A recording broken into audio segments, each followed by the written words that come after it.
Herkese merhaba arkadaşlar. Bugün Enis abiyle beraberiz. İnternet kafe yemeklerini gömüyoruz. Ben yavrusu olarak geldim bu arada. Beni sağ olsun kafeye getirdi. Oynattıracak 2.50 lol bir şeyler. Abi çok uzun zaman internet kafeye gelmedim. 12-13 sene oluyordur ya. 12-13 yıl önce bir devrim oldu. İnternet herkesin evine girmeye başladığı Evet. gün biraz buraya gitme kültürü azaldı bizde. Bilgisayarlar iyileşti. Madem yemekten gidiyoruz dedim bayağı da internet kafede gelmiyorum. Enis abiyi arayayım. Bu adamın yani oyun benim olayım yemek. İkisini birleştirelim. Bir internet kafe yemekleri yapalım, deneyelim. Bizde de az yemek yok değil yani. Biz de yeriz yani. Hadi ya. Sipariş verdi, ben böyle şöyle düşündüm yani. Bu kime yetecek hani çok az yani diye. Yok o kadar değil. Bir iki lokma bir şey bu, o kadar. Ya benim zamanımda internet kafelerde sadece bir tane tost olurdu. Evet. Kaşarlı olurdu, o 50 kuruş olurdu. Sucuklu olduğu zaman 75 kuruş olurdu. Yeni internet kafelerde şey var galiba. Sipariş verebiliyorsun galiba dışarıdan. Ha o vardır. Yani vardır uzun tabii. oturacaksın mesela 3-4 saat. Abi sipariş versem olur mu falan filan. Bir şey demezlerdi Abi yani. uzun dediğin 16 saat otururdum ya. O hiç o kadar oturmadım lan. Oturmadın Ki mı? bizim apartmanın altı internet kafeydi. Ben oğlum internet kafeye oyun getirip oyun yüklüyordum biliyor musun? Bak o zaman benim başlamış oyun anlatma işim. Herkes Counter, FIFA oynuyordu. Ben mesela yeni oyunların CD'lerini falan getiriyordum. Millet acayip iyisini çekiyordu neymiş falan diye, sonra oynamıyordu kimse. GTA Vice diye flaşa sürüklerdim, eve gelirdim, kısa olmuş. Çok hayal kırıklığına uğrardım ya. Evrensel bir hata. Herkesin yaptığı bir hata ya. Geçelim abi. Tabii geçelim. Bu arada ben bahçede bir şey gördüm. Boks makinesi var. Ben bu arada hayatımda hiç böyle bir şey vurmadım. Abi her şeyin bir ilki var ya. Olur ya. Ben de bayağıdır vurmadım ki. Bunlar bu arada çok bir yumruk gücünü de ifade etmiyorlar. O iyi oldu. Tabii. Sonra. Aha. Aha. Geldi abi. Oğlum ben daha bundan inerken korktum lan, benim buna vurmamam. Kaydı. Ben gördüm, bir kaydı. Yamuk vurdum. Evet, bir kaydı. Şöyle bir elin dışıyla vurdu ama. İşte kaydırmasan çıkardın o şeye yani. Beni niye çekiyorsunuz abi? Beni çekmeyin. Hadi bakalım. Abi biz de ben de. Ben de Abi vurayım geliyorum ulan da bir tane. hakkımız var mı? Var mı başka? Bu arada 5 Var, tane var. 1 lirayla çalışıyor abi. Yani bu da enflasyon açısından bilmiyorum. Çok etkilenmemiş. Bence ısınmam lazım. En son yumruğu 10 yıl önce atmış olabilirim hayatımda yani. Farzo yumruğu vurdum ben de şöyle. Allah. 810 da Aa, 798. güzel ama gayet iyi, gayet iyi. 801, 800. Oğlum bekleyin lan gidiyor falan diyor. Gayet iyi abi. Oyun buydu. Eve dönüyoruz şimdi. Yani şimdi bir kavga etsek demek ki sen bana vurmadan benim sana 10-20 vurmam lazım ki bir yavaşlatayım seni yani. Daha bitti herhalde hakkımız. Abi içeri geçelim, bir şeyler yiyelim, oynayalım.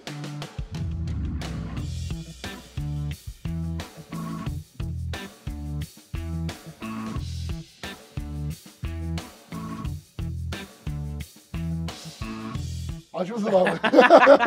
Oğlum acı acıma geldim senin yanına geleceğim diye hiç var ya ağzıma lokma sokmadım. Başlayalım ya. Ben ufaktan. de tostundan alabilir miyim bir tane? Benim diye bir şey yok abi, beraber. Eyvallah. Daha nasılsın diye. İnternet kafe deyince adam tost ya. Benim aklıma direkt tost gelmişti. Bir tek tost vardı benim zamanımda. O kadar yani. Başka bunlar patates falan çok nadirdi. İyi internet kafelerde olurdu yani. Bayağı bilinmeyen bir gamer geçmişim var aslında. Evet ya, gelirken de muhabbet geçti ama çok böyle irdelemedim burada irdelemek için yani diye. Hatta Türkiye'deki ilk gamer YouTuber'lardan olabilirim yani. 2011'den beri ben YouTube yapıyorum. Gerçekten benden öncesin. 2011'de Wolf Team'le beraber başladım YouTube işine. Daha böyle şeyler çok yoktu. Kamerayı açıp, kemi açıp oyun oynayayım, sohbet edeyim değil de video edit yapardık. Sony Vegas, After Effects. Evet, o killcam'de bir şey öldürüyorsun. Hah. Onun montajı falan gibi değil mi? Montaj yapardık abi. Onlarla benim böyle bir 2013'te falan bir 10.000 abonem olmuştu ta o zamanlardan. Oha oğlum, o zaman 10.000 abone çok iyi. Çok iyiydi. Manyak mısın? Sen süperstarsın 10.000 abone. Evet öyleydi. Oyunda Wolf Team'de mesela bir odaya girdiğimde herkes tanıyordu falan ya. Oha, büyük şeklim vardı. En az niye, ne oldu Wolf Team'i bıraktın? Hala Abi, çok oynanıyor bu arada Wolf. 2015'te benim o kanalım kapandı. 15.000 abone falan olmuştum. Niye kapandı? Teliften. Teliften kapandı. O zaman bilmiyorduk. 2011'de falan abi kimse telif melif YouTube'da sistem olmadığı için bulduğun tüm istersen koy yer. Metallica'dan müzik koy, işte şimdi Eminem'den şey koy falan. Takılmıyordun telife zaten. Hiçbir şey Sonra olmuyordu. telif sistemi geldi. O da patlattı tüm kanalları. Bir anda kanal gitti. Açamadım da. Bak işte ama hayırlısı olmuş. Belki de sen şu anda Wolf Team kanalında olacaktı. Ve yani bu kadar da Türkiye Doğru. çapında tanınmış bir influencer'a dönüşmeyecektin yani. Doğru aynen. Oynuyor musun sen bir şey? Bayağıdır vaktim olmuyor abim. Yani bir ara CS oynuyordum. Yayın açıyordum falan böyle. Hatta skinlerini falan duruyor hala bir gün açarım diye. CS'den sonra çok bir şey yapamadım ya. YouTube o kadar yoğunlaştı ki yani vakit bulamadım çok. Sen full online mi oynuyorsun? Hiç böyle oturup hikayeli oyun falan oynamıyor musun? Oynarım. Far Cry'lara falan bayılırım. Bütün Far Cry'lara oynadım yani. En yakında oynadım peki? Marvel Spider-Man. Ha güzel. Hı, Okey. çok severim. Okey. Ben sınava tabi tutuyormuşum gibi oldu. Anlat bakalım neler oldu? Kimle dövüşüyordun? Kimle şey yapıyordun diye. Spider-Man haberleri iyi ya abi. Hep takip ediyorum onları. Eyvah. Miles Morales'i sevmedim. Çok dandik geldi. Herhalde Peter olmayınca işin içinde. Bir de aynı oyunun o makyajlanmış hali olduğu için biraz. Hı. Onunla öyle gelmiştir. Sen bu arada oynuyorsun abi. Bir devamlı ne geliyorsa ona bakıyorum. Ne geliyorsa Ya ona bir bakıyorum. oyunu merak edip 50 saat 100 saat oynuyorsun nasıl incelemek için abi. Abi ben incelemek için oynamazsam ben oynuyordum. Sonra madem oynuyorum o zaman bunu anlatalım insanlara gibi oldu benimki yani. Zaten oynadığım bir şeydi yani. İnternet kafede başlamışım. Bak geçmişe gidince insan hatırlıyor yani. O zamanlar dergiler bizim zamanımızda CD veriyordu abi. O CD'de demolar falan oluyordu. Aha. Ben de internet Hatırlıyorum onları. İnternet kafeci abileri tanıdığım için çünkü apartmandaydım ben de yani. O CD'lerin demolarını alıp benim bilgisayarım da çok iyi değildi. Kafeye takıyordum. Bak Splinter Cell'i bilirsin. Onun demosunu yüklemiştim. Başıma deli gibi insan üşüşürdü. Çünkü yepyeni bir şey. Ya burada insanlar ya CS ya FIFA oynuyor. Şimdi başka oyun da görmemiş herif. Ben de derdim ki ulan yeni kitle kazandırıyoruz ne güzel falan. Abi herkes 5 dakika izleyip dönüp tekrar CS oynuyordu ya.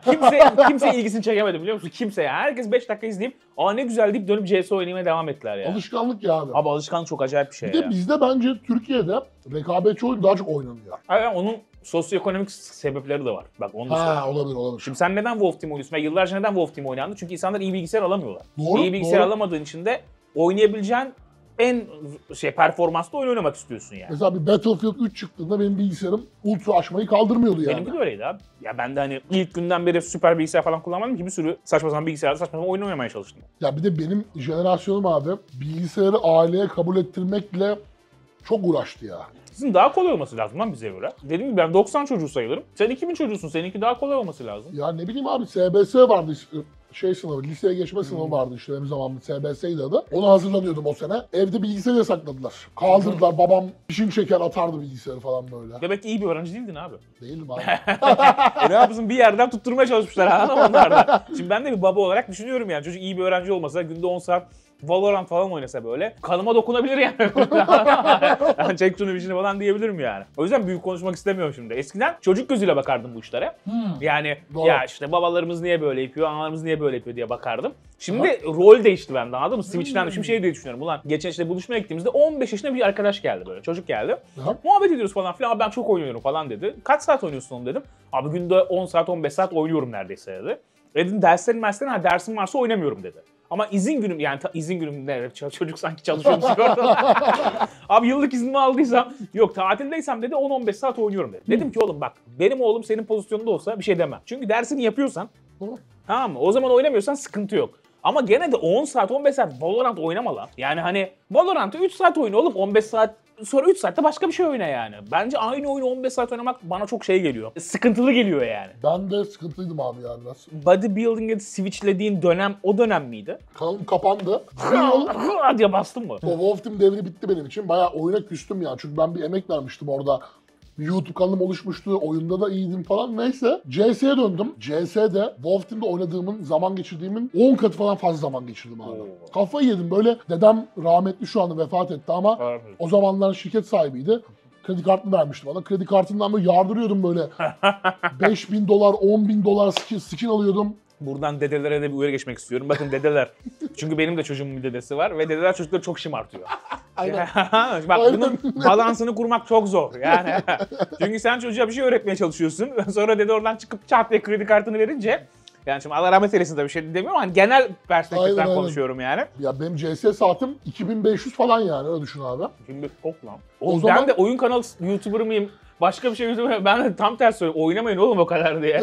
Ya ben bir oyunu o kadar uzun oynamanın yani açıkçası çok da böyle şey olduğunu düşünmüyorum. Şimdi şey derler oyunlar için hep böyle. İşte insanı geliştiren bir şey.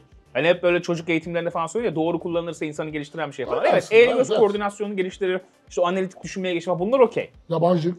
Ha, okey bunlar da okey. Fakat şöyle bir şey var. Şimdi aynı oyunu 2500 saat oynamak da geliştirmez. Yani şimdi birbirimizi kandırmayalım. Hani yani ya CS 2500 saat oynadığın her saniye gelişmiş olsan zaten şu anda uçuyor olman lazım. Şey havada. faydalı oldu. Yani.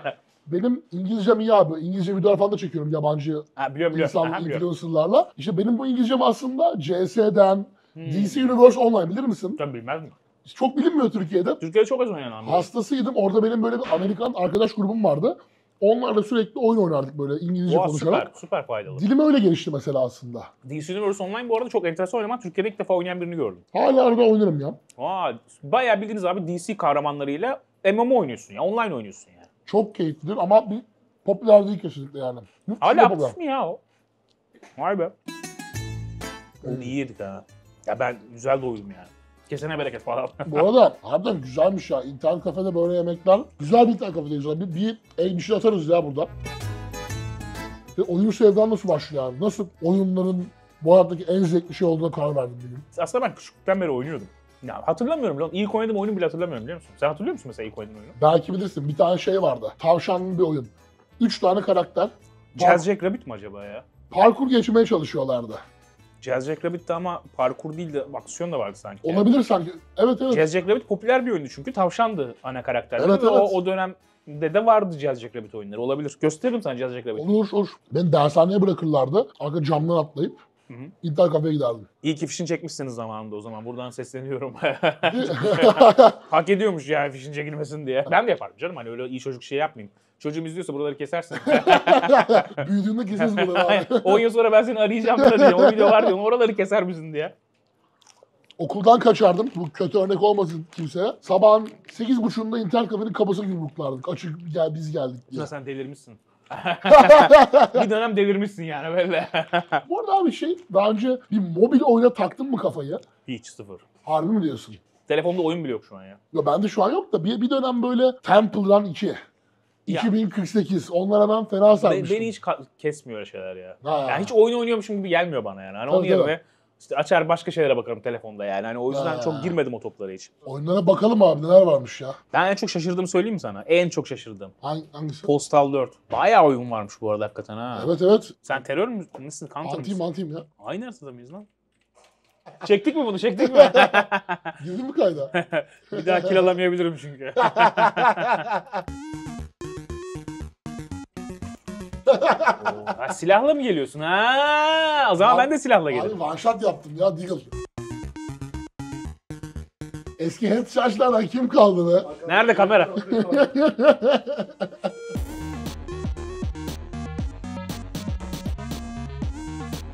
Neredesin lan? Neredesin oğlum söyle. Neredesin oraya geleceğim. Dolaşıyorum abi. Oo. Ya nasıl vuramadım ya? Abi parmaklarım soğudu parmaklarım. Valorant şu an daha popüler olabilir abi. Valorant biraz da var ya işin içinde. Fantastik aksiyonlar var. Ya o bir de şeyle alakalı ya. Şimdi Riot Games Türkiye'de çok operasyon yapıyor anladın mı? Çok turnuva düzenliyor. Çok fazla burada bir hareketlilik var. O yüzden e-spor takımları var, var. İnsanların takip edeceği bir sistem var falan. Ya bunların hepsi oyunun hype'lanmasına ekstra bir şey yapıyor. Maç burada biter. Tebrik ederim. O zaman ne yapalım? Sonraki internet kafeye mi gidelim? Bir daha görüşmeyelim bir süre falan. Hadi gidelim bana gel. Hesabı ödeyelim. Bakalım şimdi soracağım. Saati ne kadarmış? Bana öyle demediler hesabı ödeyecekler falan diye. Hesabı da bize mi ödenecek Tuna Bey? Öderim abi. Şaka yapıyorum oğlum.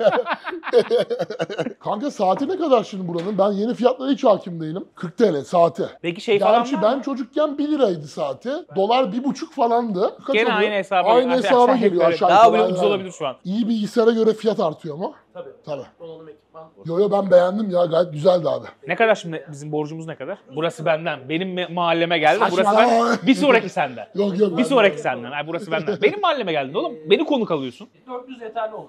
Ya tamam ya Ben abi. bir şey... Hayır. Bir sonraki sen. Abi Sonraki niye? daha pahalı olacak çünkü. Ne alaka? Şimdi başka değişik tarz bir internet kafeye geldik. Ben çocuklar gibi şeyim şu anda çünkü ilk defa biri bana hayatımda denemediğim bir oyun deneyimi tattıracak. Hatta görünce dedim ki oğlum biz buraya her hafta gelelim yani. Çünkü içeride şimdi makas atma oyunu oynayacağız aslında yani değil mi? Assetto Corsa oynayacağız. Aynen. İnternette sürekli abi arabesk müziklerle yapılmış Evet. Assetto Corsa videoları izliyorum. Önüme düşüyor yani. Ya düşünce geçemiyorsun çünkü böyle kilitliyor yani. Makas ata ata geçen böyle bir araba falan. Buradan da hemen toplum mesajı veriyorum arkadaşlar. Bakın hiç uğraşmaya gerek yok. Adam oyununu yapmış. Gerçek hayatta makas falan ne gereksiz abi. Gel burada oyununu oyna hevesini al. Aynen öyle. Risk atmaya gerek yok. Aynen. Geçelim abi. Geçelim. Biraz gibi oldu. Ucuz orta pahalı internet kafe. Baksana falan çok güzel ya. Bayağı direksiyon sistemi kurmuşlar vites. Sistem inanılmaz iyi ve hiç böyle bir sistemde de oynamadım ha. Bak böyle bir sistem ben bir ara acaba dedim hani masrafa girsem yaptırsam mı diye düşündüm. Hani eve. Ama şöyle bir sıkıntı var abi. Bize oynamazsın abi. Evet ya 2 hafta oynuyorsun 3. hafta oynamıyorsun yani. O, en azından ben kendim biliyorum yani. Sıkılırım bir yerden sonra bırakırım. Şimdi sonra evde nereye kaldıracağım bunu falan. O kadar masrafa gerek yok diye. Ama burası bana yakın bu arada. Ben sararsa Tabii. çocuğu da getiririm. Çok merak ediyorum keyif alacak mıyım almayacak mıyım diye. Çünkü videolar hakikaten benim de çok ilgimi çekiyordu. Bu ne ya falan diyordum yani. Evet. Şimdi arkadaşlar show gibi olmasın ama biz bunları sürdük. Senin bu gerçeğiyle videon var. Evet, gerçeğiyle bizim bunun videosu var yani. Sürdük. Şimdi ben size sistemi anlatayım. Oturuyorsun, tamam mı? Oğlum bak işte tavuk gibi hissediyorsun ya. Abi oturuyorsun, yatıyorsun. Ta uca kadar ayakları uzatıyorsun. Bayağı içeride yatıyorsun. Bir de bu kadar da değil, şu an geniş gözüküyor bu. Bunun üzerine koruma geliyor. Böyle bildiğin. Oraya bir koruma geliyor. Kaskını alıp arkaya bağlıyorlar. Ya şöylesin yani. Hiç sıfır hareket. Şu kadar max çevirebilirsin. Şu kadar. Hadi Başka ya. hiç çeviremiyorsun. O Cem Bölükbaşı arkadaşımdır. Sürekli Tabii. boyun çalışıyor abi. Boyun Abi kaslarını çalışıyor. Çok ağrıtıyor ya. Ki benim kullandığım yavaş F4, yani Cem'in kullandığı versiyonlar falan. Hani onlar da büyük ihtimalle çok daha yıpratıcıdır. Boyutlara uygun mu bu? Gerçek birebir bir formül ama. Uzman gibi konuşuyorum ben de. Tunacığım bu birebir. Bu replika aynısı. Bana birebir gibi geldi. Ben sığmam bunun içine bu arada. Hatta bir şey söyleyeyim mi? F4 daha küçük. Bu daha büyük. Bu 1-2 falandır evet.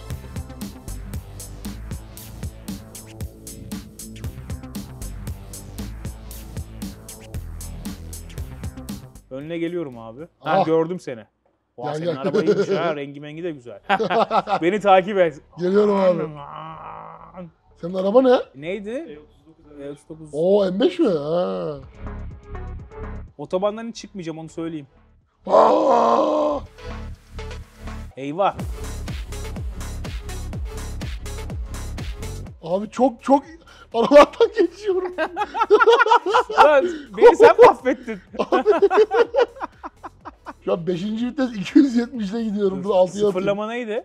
Ben şu an fitte sıfır. Biz... ha, geldin mi sen de? Bende Mustafa Kemal Atatürk imzası var galiba arabanın arkasında. Mustafa Kemal Atatürk imzası da makas atmak ne kadar? Abi ya Atatürk imzası olacak ya Osmanlı tuğrası. İkisinden biri olacak. Makas atıyorsan. Peşindeyim. Yoldan alıyor şurada. Abo. Tuna iyi misin? Hadi gidiyorsun Tuna. Abi Hadi. ben gittim. Sen de benim mezarıma son taşı koydun. Ama göründüğünden zormuş değil mi abi? Çok. Abi en sevdiğin yarış oyunu ne? Yarış oyunu oynuyor musun bu şekilde araba oyunu? Hiç biliyor musun? Hiç Uzun oynuyor yıllar musun? oldu. En sevdiğim Most Wanted'tır abi. Benim de bu arada. Most Wanted hakikaten direksiyon seti aldırmıştı bana Most Wanted o zamanlar. Ha. Ama uzun zamandır yarış oyunlarıyla pek aram yok. Direksiyon seti olmadan simülasyon oynamak bana biraz şey geliyor. Yani gazı kaçırıyormuş gibi geliyor. Ama mesela şu an bu olaya bittim yani. Mesela haftada buna stres atmaya gelirsin. Bu arada bu oyunun tabii. bence devlet nezdinde kabul edilip gençler arasında yaygınlaşması lazım ki sokaktaki makas atma kültürü son bulsun. Valla çok şey yani. Herifler çok iyi yapmışlar. Ya trafikteki o gerçek hayattaki makasları falan bence çok aza indirir ya bu oyun olsa. Keyifli yapmışlar. Touch it, bring it, pay it, Oğlum watch it. 45 dakika falan mesela yorulursun ha. Yorar. Direksiyon öyle bir feedback veriyor ki. Yani sen yorulmasın da ben yorulurum O yani. direksiyonun tepkimesi çok güçlü bu arada. Evet çok güçlü, çok iyi atıyor. Elinden kaçıyor anında. 120 ile makas. Abi bu kadar araba sürüp makas atmak beni acıktırdı. Bir şeyler yiyelim ya. Abi beni acıktırmadan ama eşlik ederim sana her türlü. Hadi gel bir de hava dön ya. Hadi gel. Fault mu yoksa eller büyüyor mu? Yo, Böyle? baksana abi şey oluyor. Buralarda kas çünkü. Bu kaslar da büyüyor yani. Peki özel bir şey yapmıyorsun ama onun için değil mi? Sen bir şey tuttukça eller ona göre Tuttukça şey oluyor. gelişiyor ama aslında mesela bir ara bilek güreşi çalıştığım bir dönem vardı. Orada elle çalışmak gerekiyor. Hiç spor yapıyor musun abi? Hiç alakam yok Ha. abi. Ben hatta cime gitmeyi sevmiyorum abi. Daha Ha. önce denedim. Sonra başıma bir ağrı girdi. Damar tıkanıklığı mı oldu? Bir şey oldu böyle. Böyle başıma keskin böyle bir vida Migren- sokulmuş gibi bir migren falan mı var. acaba? Ha, migren var. Tamam o zaman O olur. tetikledi büyük ihtimalle. O gün Olabilir. bıraktım. E-spor abi. Sporda yok. Ben futbol, halı saha, haftada 1-2 halı sahaya gidiyorum o kadar. O da güzel abi. Ha işte maksat hareketlilik olsun yani. Bir arkadaş grubun var mı? Var ha. 10 tane halı saha grubum var herhalde diye tahmin ediyorum yani. Her hafta O birine da gidiyorum. zaten kardiyonun babası yani o kadar uzun süre. Bizimki o kadar uzun süre olmuyor. En azından benimki yani. Çok koşan var ama 90 ben dakika oluyor biraz daha yani. şey yani göbekli arkada takılan adam gibi takılıyorum genelde yani. Ama sen bu arada gamer bu kadar oyun oynayan birine göre formun çok iyi. Teşekkür ederim. Şahsen bence de. Oğlum çünkü salmak çok kolay lan. Ya, hakikaten salmak çok kolay yani. Ben bu arada hayatım boyunca kiloluydum. Hiç zayıf olduğum bir dönemim olmadı hiç yani. Deyip sana biraz şöyle sandviç edeyim abi. Hiç olmadı falan diye. Bir ara abi 70 kiloya kadar düştüm. Böyle bir hiçbir şey yemeden zayıfladığım bir dönem var. Ve hiçbir şey yemeden zayıflamak kadar insanın metabolizmasının içine eden bir şey Evet, yokmuş. çok kötü oluyor. Abi ayakta başım falan dönmeye başladı böyle bir anda durup. Şimdi kaldım işte bu seviyede. Hafif kilolu yani şişman diyemem herhalde kendime ama Yok abi. Gayet iyisin zayıf ya. da değilim. Hafif kilolu tonda devam ediyorum. Bir de Bilgisayar başında kahve mi içiyorsun abi? Ne yapıyorsun? Bir full şey. kahve abi. Değil mi? Full kahve. Evet, maalesef günde günde bir 6-7 bardak kahve içiyorum Oo. herhalde yani. Uykum da kaçmıyor artık, geçti o şey yani şeyden. Senin ama videolardaki enerjin böyle bir 10 kahve içmişsin gibi abi. Geliyorum falan diye. Abi 3 kahve içiyorum, öyle giriyorum videoya zaten yani. Ama o iyi oluyordur ya. Ya işte. Canlandırıyor insana. Gün içerisinde 10 birim enerjim varsa 8'ini videoya veriyorum yani, öyle düşün. Geri kalan 2 enerjimle de hayatımı idame ettirmeye çalışıyorum yani. Yalnız acayip bir kalabalık gürültü oldu bir. Dozer geçiyor, inşaat makinesi geçiyor. Bu arada arkadaşlar tam daha deminki internet kafenin yanı burası, bitişi. Ama araba sürünce acıktık abi biraz ya. Ama o arabayı var ya 1 saat sürsen. Ben aslında cime gitmek yerine diyorum her gün buraya gelip 1 saat. Çünkü kollar böyle zangır zangır titriyor falan, böyle en azından bir spor gibi bir şey yapar bana. Odaklanıyorsun böyle. Evet. Benim bu kadar gamer geçmişim olup senin de yani hiç Assetto denememiş olman bu şekilde çok ilginç. Bugüne nasipmiş. Ama Most Wanted da Most Wanted ya abi. Benim oynadığım herhalde en tepe noktası zevk aldığım yarış oyunu olabilir Most Wanted. PSP'de oynardım abi. PSP var mı lan Most Wanted? Vardı. Saklıyorum. Türkiye'de en çok satılan el konsolu PSP olabilir yani. Herkeste Oğlum. bir ara PSP vardı benim de gördüğüm yani. Okulda oynardım sürekli derslerde. Benim Küfür etsen direkt otosansür. evet. Ben bunların Bir şey olmaz abi şeyden. Sesi AI ile temizliyoruz ya. hadi lan. Valla. Var mı diyorsun? Evet. İlk Ben yemek diyorum- videom mu abi? İlk yemek videom, evet. Özür dileyebiliyor muyum buradan birilerinden? Diyebiliyorsun. Murat abi GF'den özür dilerim. Çünkü kendisi abi yemek yiyelim mi dedi. Ben dedim ki oğlum ne yemeği, başka video mu yok dedim. O da dedi ki abi ne çekeceğiz falan dedik. Kazı kazan videosu çektik onunla. Ama şimdi sen çağırınca dedim Tunacığımla bir yemek yerim yani. Ama Murat'ı da buradan eğer tekrar çağırırsan abi seninle de her şeyi yiyeceğime dair söz veriyorum. Çünkü sana karşı bir tutum değildi bu yani. Ben genel olarak yemek bana videoda hep garip gelen bir konseptti yani. O yüzden diyordum ki hani yemek ne gerek var falan diye düşünüyordum. Ama bugün de gördün abi yemek arka planda ya zaten. Evet, yemekle bir şey yok aslında. Ha, Doğru, anladım ben aynen. senin şeyini, mevzuyu. Maksat sohbet etmek, yemek işin süsü gibi oldu yani. Süsü. Bir de dikkat ettim, en boş masa da sanki bizim masalar oldu hep Tuna. Diğer konukların masaları ağzına kadar doluyken bizim masa bir sandviç, bir kahve. İnternet kafe ya abi. Yani bana gelince bütçe kısıldı sanki biraz sonra. Buradan seni Musa'da götüreyim abi. Artık bir sonraki videoyu daha bekliyorum yani. Abi herkese sofra donatıyorsun ya, bize Tamam. sandviç almışsın ya, böyle şey var mı ya? PlayStation 5 şeklinde baklava yaptırsan. Tamam şöyle sınırsız yemek turunu alayım seni bir gün abi. Olur ya, sınırsız yemek turuna da geliriz Nereye ya. istiyorsan böyle arka arkaya gidelim yani. Okey misin abi yemin ediyorum. Ben okeyim ya, ben Oha. yeter. Sandviç çok Ben geldi. bitirdim bunu. Evet, afiyet olsun abi. Tatlı geliyor şimdi. Artık tatlıya ayırdım midemin geri kalan kısmını. Donat sever misin abi? Donat istedim. Sevmem değil, severim. İyi yapan yer bulmak zor olabiliyor. Bazı çok şekerli geliyor böyle. Shaquille O'Neal'i biliyor musun? Biliyorum tabii. Shaquille Allah belanı O'Neal'ın vermesin. Shaquille O'Neal biliyor musun ne demek ya? bilmeyen oluyor. Ama gerçi doğru söylüyorsun. Yeni jenerasyon bilmeyebilir. Herif oynamıyor ki Evet, aktif evet. olarak. Onun biliyor musun? En sevdiği yemek donatmış abi. Bir mekana girdiğinde masaya donatın dermiş.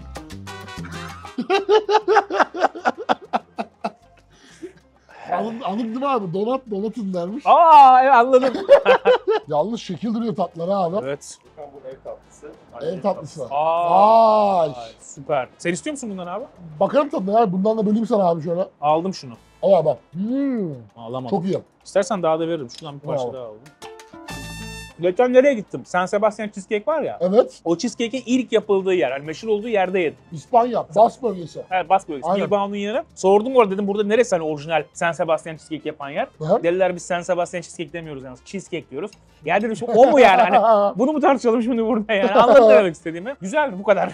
Orası da güzeldi yani ama şey değil. Tamam. Benim damak tadım süper gelişmiş olmadığı için şey de diyemiyorsun yani. İşte San Sebastian Cheesecake burada falan demedim yani. Ama Bence bu da çok iyi mesela yani. en iyisini cheesecake olarak. yemişsindir abi. Ha, sonra şey diyebiliyorsun. Ha, orijinalini yedim diyebiliyorsun Ha, yani. ha. Donat'ta ilk defa çatalla yiyorum. Buradan Shaquille O'Neal'e selamlar olsun. Bu videoyu izleyecektir kendisi eminim. Ailede böyle başka oyunlara düşkün insan var mı senin gibi? Oyuna böyle full düşkün yok ama benim büyük kuzenler vardı. Onlar mesela hep bilgisayarlarında oyun vardı. Ve ben çocukken onların evine gittiğimde onlardan oyun da öğrendiğim oluyordu. Oyuna ilgili birileri vardı aslında hep yani. Ya tabii böyle benim gibi bunu hani bir kariyer yapma şansı yok adam zaten. Ben zaten daha yeni açıldı bu kariyer imkanları Orada var yani.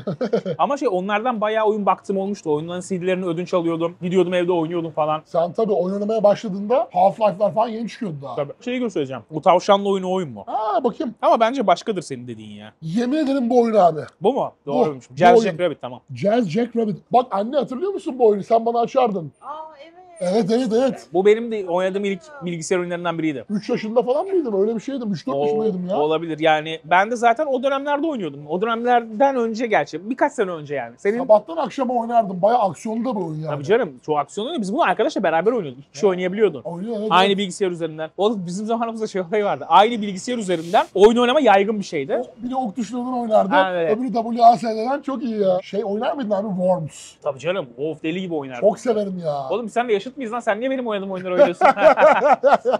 Onu da arkadaşla oynardık işte sırayla. Bir o komut Aynen, verirdi, bir ben aynen, komut aynen. verirdim. Sırayla oynardık yani. Aynı bilgisayardan. Bizim bunları seninle aynı zamanda yapmıyor olmamamız lazım şu an. Ama ben oyun oynamaya çok küçükten başladım ya. Ha. 3 yaşındayken sabah akşam oynuyordum abi. Sen bir oyun geliştiriyorsun şimdi. Evet aynen oyun geliştiriyoruz. Steam'de. Biz bir tane oyun yaptık abi. Bu sene çıktı Anomaly Agent diye Ocak'ta. Böyle konuşunca hep şey gibi hissediyorum. Kendi albümünü yapmış da o yeni filmi çıkacak da PR'ını yapmaya gelen sanatçı gibi hissediyorum ama bizim oyun çıkalı 10 ay falan oldu Evet. yani. Şimdi abi yenisini hatta bir sene oldu lan. Şimdi yenisini yapıyoruz. Bakalım kısmetse onu da bu senenin sonuna doğru çıkartmak istiyoruz. Onu oynayacağım artık abi. GTA ile aynı anda çıkartırsak abi oyun sektörü GTA'yı bekliyor. GTA 6 ne zaman çıkacaksa herkes ondan kaçacak. Tabii. Biz çıkmayalım abi. 2 ay öncesinde çıkalım, 3 hafta sonrasında çıkalım diye ayarlamaya çalışacaklar yani. Abi o zaman sen bitir. Ben de hesabı ödeyeyim, sonraki mekana geçelim. Olur. Bakalım. Tuna yükseklik korkun var mı? Var abi galiba. Nasıl? Çık bakalım tahtanın üzerine. Tahta kırılmaz değil mi? Abi saçmalama, buradan nasıl atlarsın? Atla işte abi. Atlayınca düşüyor mu gerçekten? Oo. Yemin ederim başım döndü. Ben bir şey diyeyim, atlayamam gibi ya. Yapma be. Oraya kadar gelmişken bir atlarsın ya. Çıktın buraya kadar. Bir salacaksın kendini ya. Bir adım öne. Her şey çok güzel olacak. Gözümü kapatsam. En azından ilk saniye açık kalsın. Sonra kapatırsın. Miden bulanmasın. Oh, çok kötü oldum. Sanki düşmüşüm de belim ağrımış gibi ya. Ona basmayacağız. Sol tarafa bakmanı istiyorum. Onlara değil. Bas çabuk örümcek saldıracak. Ben yerim oğlum seni. Ben korkmam ki bundan. Gelmesene oğlum. S**tir git lan. Kapanmıyor kapı. Abi blanka basarsa kapanacak aslında. Ananı. Telefonu mu açacak? Aynen bu sefer telefon açacak abi sağ olsun. Matrix anlatılıyor. Evet ya. Tetik tuşuna bas ha. Alo. Vay çocuğu ya. Çok büyük şerefsizlik ya. Ne oluyor oğlum? Oyun neye dönüştü bir anda ya? Vuramıyor muyum ben bunu ya? Duvarı kırmadı abi yanlışlıkla. Abi arkana bakabilir misin? Abi arkama bakınca kötü bir şey olacak Yok değil mi? bir şey olmayacak abi. Bakmanı istiyorum. Aynen. Geçmiş olsun. Abi neymiş bu ya? Yorum diyorsun. Bunu da çok fena izlenir ha. Acayip yani. Elimden çıkarır mısın?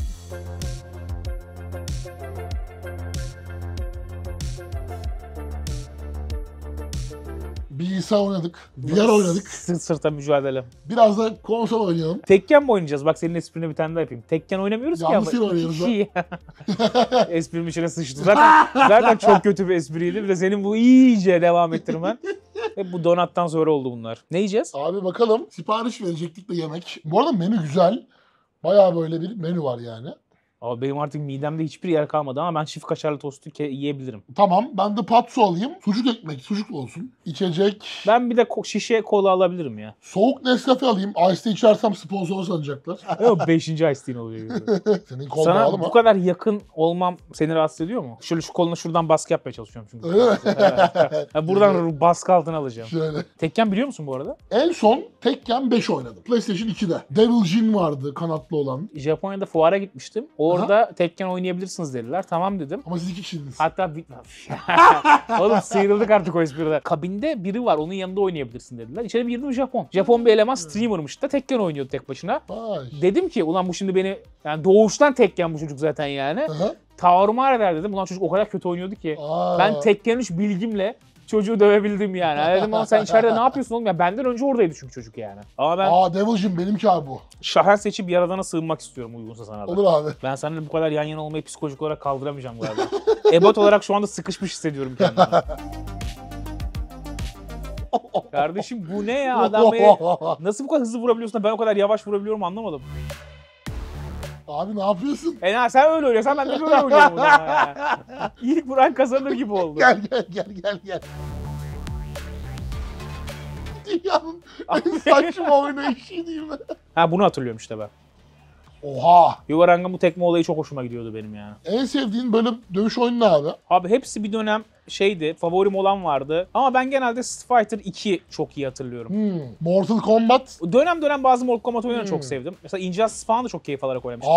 Injustice çok iyi. Favorin hangisi? Marvel mı DC mi? DC'nin karakterleri sanki daha hoşuma gidiyor. Ben de. Reverse Flash mesela çok severim. Ona ne yaptım? Bir şey yaptı mı? Hiçbir fikrim yok. İlk iyi bir şey değildi yani. Boom. Bitti. İkimiz de çok kötü Evet berbat oynuyoruz. Bunun yayınlanmaması lazım. Ya, tekrarlar boğazımız atlayabilir yani.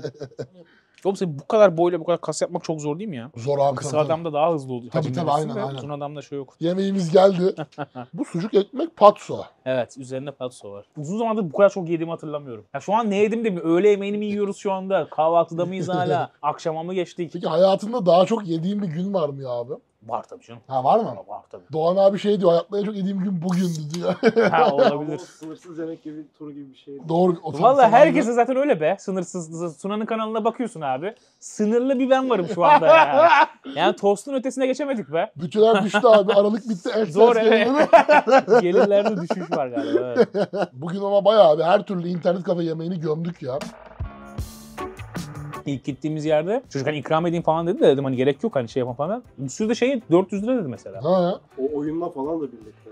Evet. Ya bize Evet. indirim yaptı herhalde diye tahmin ediyorum. Çünkü 400 ise her akşam biz oraya gidelim eşimle beraber. Dışarıda orada yeriz geliriz. Güzeldi çünkü. Evet, yıllarca internet kafeye gitmeyip bugün internet kafe özlemimi tek günde gidermiş oldum abi.